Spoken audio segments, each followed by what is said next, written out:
good people do smoke marijuana. 420 edition, East Coast Radio. Nobody likes me. Nobody likes me. But that's okay, cause I don't like y'all anyway. Man, I don't like y'all anyway. We need to pay attention to all this stuff. And don't muddy the waters. Don't let your mind get sidetracked. Because you need to remember that when, it's going to be time to vote again soon. So it's going to be local elections, all this stuff, everything, all these elections. You have to remember that the Republicans would rather collude with Russians than collude with Americans. Them Staten Island niggas still puffing them dust blunt. Donald Trump is a white supremacist who enables white supremacists. No lie. I mean, that's accurate. It's an accurate assessment of the situation. Them Staten Island niggas still puffing them dust blunt. Dragnets. How do they work? Just say no. Yeah. Here's the problem with just saying no. You can go about your life trying not to do drugs, but you turn on the news and you see Wigmaster over there talking about public health emergencies. That's why drugs are hard to stop. Because of people like that. Big week. It's always a big week. Can't we please have an uneventful week? That's all I want. All I want is one. Them Staten Island niggas still puffing them dust blunt. Oh, Jay, why are you wearing that resist shirt? What are you resisting? Bunch of isms and trees. Bigotry, misogyny, racism, fascism, and sexism. The people here are the people on the South Shore, in the rich neighborhoods, the richer neighborhoods, not the poor neighborhoods, are brought up on bigotry, hatred, and classification of, societal roles.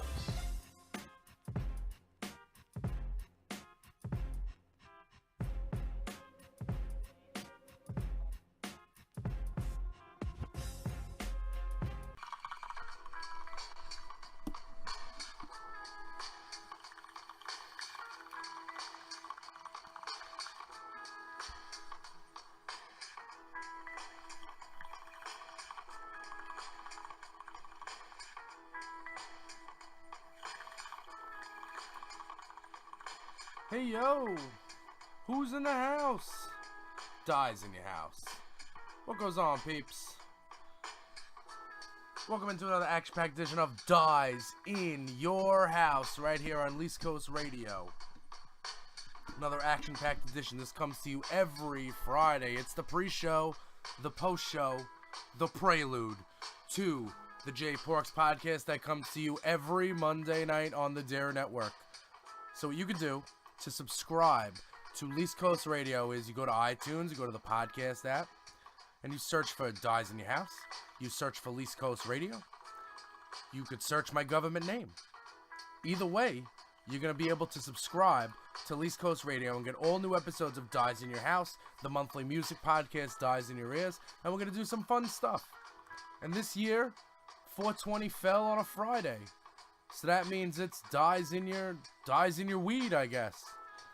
In all seriousness. So last week we spoke about Cynthia Nixon, and we spoke about Andrew Cuomo and their views on recreational marijuana in New York City. New York State, I guess. And I shared my thoughts on that, and I didn't even realize that we were a week out from 420. I would have saved it. So it just so happens that you get two cannabis-related episodes of Dyze in your house back-to-back and a belly-to-belly. And that's okay, because it's important. These things that we talk about, they are important. And last week we spoke about how Cynthia Nixon came out. Just to recap, listen. You should go to East Coast Radio. You should go to the archives. It's a short episode. It's funny. And, you should give it a listen. And just give me 1 second here as, I know it's 420. That music was chill AF, right? But I can't actually do the whole podcast with that background. So I'm going to switch to my regular music here. My regular 50 cent, your life's on the line. And I'm going to get back to it. Okay, so you should go listen to last week's episode of Dyze in Your House. Talk about Cynthia Nixon's stance on recreational marijuana. And talk about Andrew Cuomo's stance, what it was and what it is. But also, this week, today, Chuck Schumer's making news. And I'll tell you why Chuck Schumer's making news. Because today we're going to talk about a little thing called decriminalization. Or as I call it, a cop-out. Or as I call it, a fraud. Or as I call it, a political ploy in a midterm year in order to get votes and not enact any actual policy.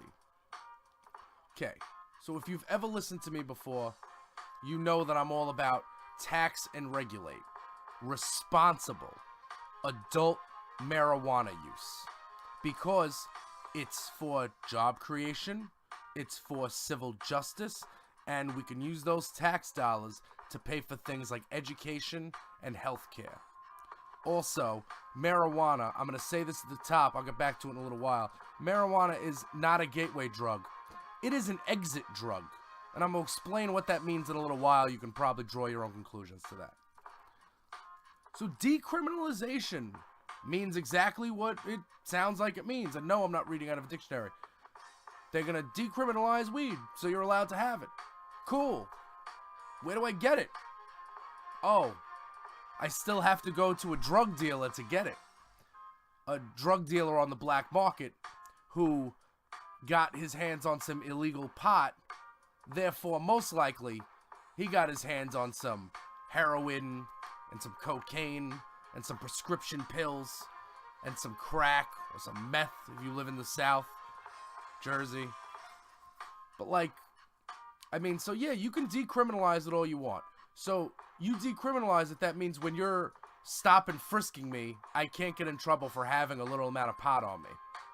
All right. That's great in terms of keeping people out of prison. Some people out of prison, because, trust me, the law enforcement officers here in New York City are not about, oh, well, we shouldn't profile this person. That's like the opposite of what they're about here. And I'm not talking about the cops I personally know. I'm talking about the cops that are out there. New York City, the arrests for marijuana, small amounts of marijuana, have never been higher, or they're at the highest point in years. And that's saying something, because we decriminalized under an ounce of marijuana. They decriminalized it. Okay. How does that help the economy? How does having it decriminalized, how does that help get it taxed and regulated? It doesn't.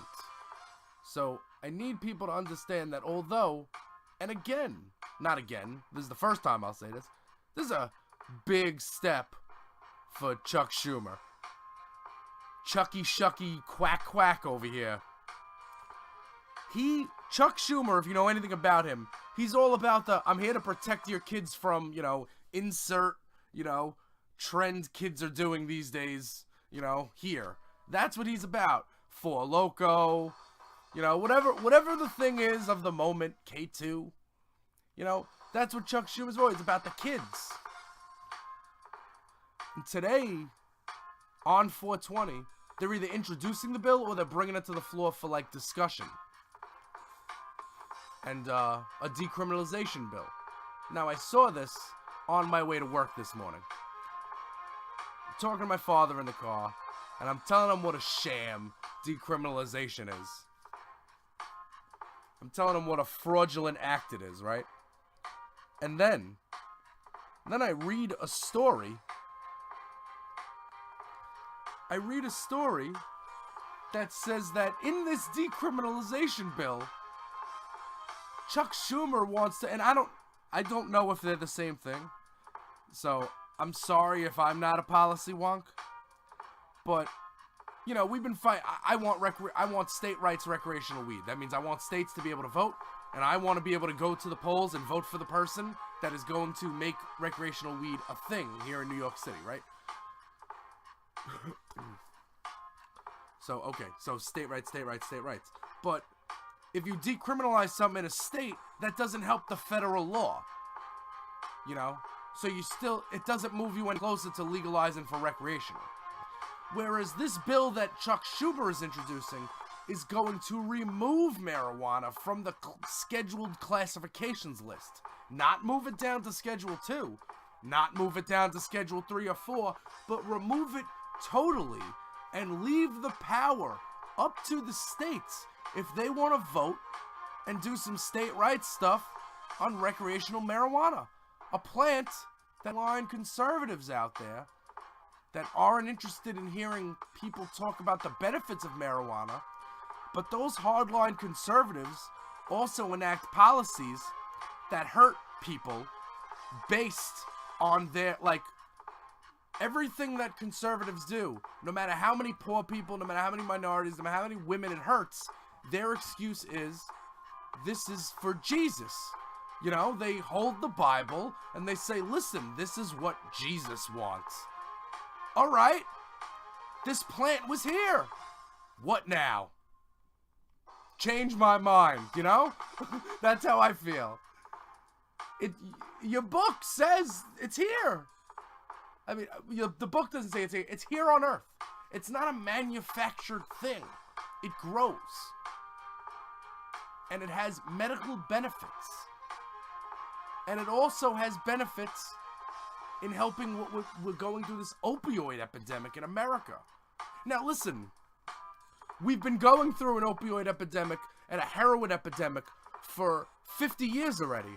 Ever since we started getting in useless wars overseas, and the government started using those useless wars as a way to bring heroin back into this, funnel heroin back into this country. But that, you know, that's a whole other issue. So there's been a heroin problem for a while in real life. But you didn't hear about it because it was only affecting musicians and it was only affecting black people. So it didn't get mainstream media coverage for more than the one day a year that we celebrate the day that Kurt Cobain died. You know what I'm saying? So now that, you know, white kids in Staten Island are finding heroin and getting addicted to it, now all of a sudden it's a real problem. Now that it's affecting the people that Republicans and conservatives hold near and dear, the blue-eyed blonde white kids, you know, now that it's affecting them, now that it's at Woodrow Plaza, now that it's in Tottenville Town, now that it's in Marlboro as opposed to, you know, Salem County, I mean, now that it's that, all of a sudden it's a problem. All right, fine. That's why marijuana is an exit drug. Yes, I said exit drug. I know the term has been around. It's been scuffling a butt around the internet for a while. But I discovered it. And I gotta share it with you. Because that's what it is. It's an exit drug. Marijuana is not a gateway to harder drugs. The drug dealer is the gateway to harder drugs. The black market that you have to go to get this plant that God left here. The plant that God left here, you have to go on the black market to get from drug dealers. That's the gateway, not the actual plant. But if you just take the actual plant and you do the reverse, and you take people on hard drugs and you wean them off with marijuana concentrates and cannabis oils and dabs and weed and edibles and gummy bears made by Flavor X, sour gummy candy, neon worms, 10 individually infused 25 milligram pieces, 250 milligrams of THC each one, stuff like that. Now, if you have places, drug rehab centers, and there already are a couple of places, there obviously can't be like funded because, you know, it's still federally illegal, Schedule 1, on the same level as heroin, by the way. So you have these places, I saw it on Vice News, I saw a documentary on Vice News, and it was like, it's a rehab where you go and they like, when you're weaning off your painkillers, your opioids or whatever, when you're weaning off that stuff, they pound you with weed. Not pound you with weed, but you know, they have like they cook it, they have like, you know, edibles and stuff. It's not like, dude, You don't take buds and throw it in a pot of brownies anymore. I don't know. I mean, that's not the right way to do it anyway. But there's a whole way. You don't know you're eating it. And then it just hits you. Like, you could be recording a podcast. And you could be 13 minutes in. And all of a sudden, you can start feeling lightheaded. And you can start feeling the sides of your eyes close. And you can start saying to yourself, wow, this stuff is pretty cool. And listen, in all seriousness, exit drug because it's the reverse. It doesn't gateway you into more drugs, harder drugs, as a plant itself. But you can take people on these hard drugs who do anything for a fix, you know? Like, I know that there's homeless people on the street begging for money for heroin.